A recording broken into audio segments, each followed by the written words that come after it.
Región Norte, una historia de poder y victoria que se sigue escribiendo.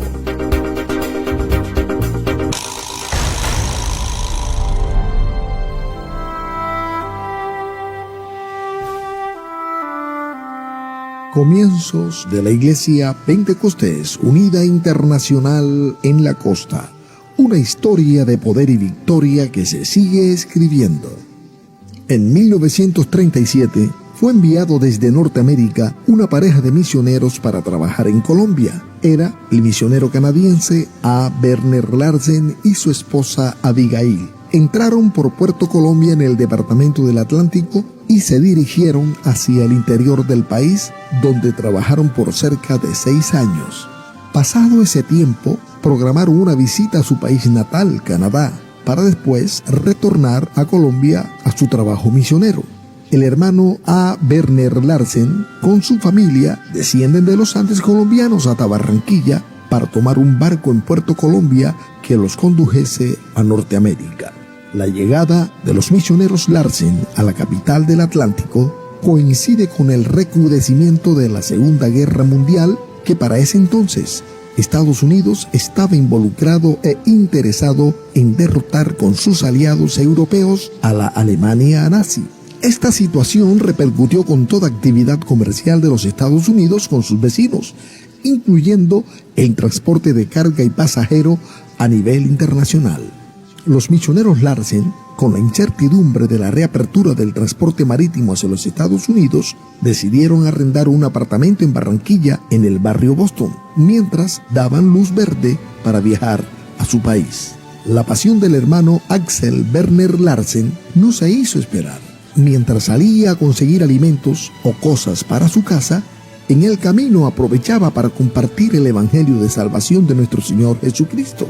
Así lo hacía todos los días durante mucho tiempo, y con el paso de los días ya había un nutrido grupo de almas interesadas en seguir el evangelio, y fue así como lograron los primeros bautizados, y la obra fue creciendo hasta que fue conformada en una congregación. Pasada la Segunda Guerra Mundial, el misionero Larsen decide más bien radicarse en Barranquilla para continuar con su trabajo evangelístico y no viajar a los Estados Unidos, dando comienzo a la poderosa iglesia en la ciudad de Barranquilla, de donde se disparó un maravilloso avivamiento en el que llegaron cientos y cientos de almas perdidas a los pies del Señor Jesucristo.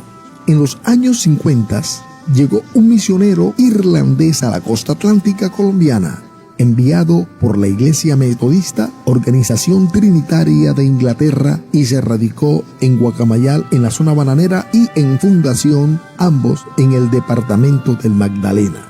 El nombre de ese misionero trinitario era William J. Thompson. El misionero Thompson logró abrir obra en cada uno de estos pueblos mencionados, ganando un buen número de almas.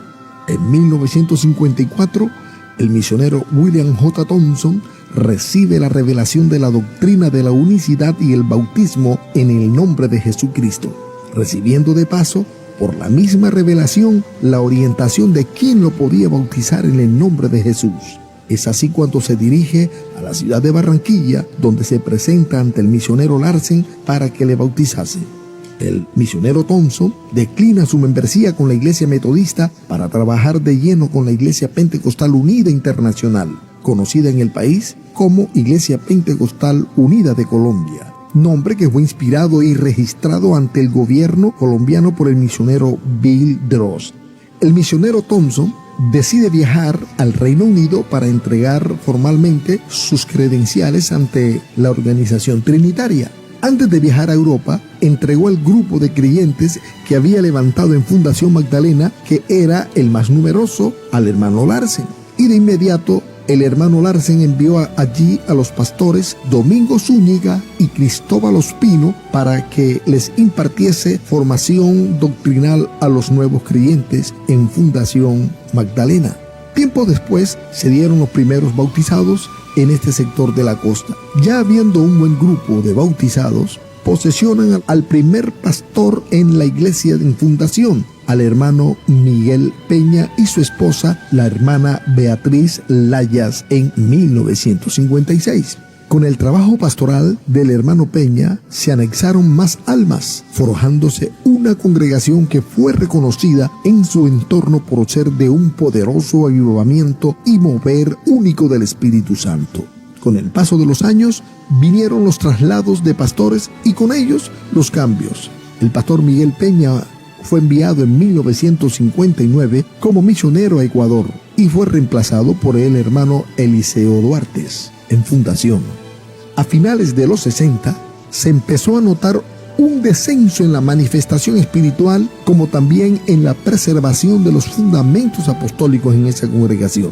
La manifestación del Espíritu Santo en la congregación empezó a decaer, siendo notorio entre los más celosos miembros de la iglesia, asunto que provocó una serie de preocupación por el decaimiento tanto espiritual como administrativo.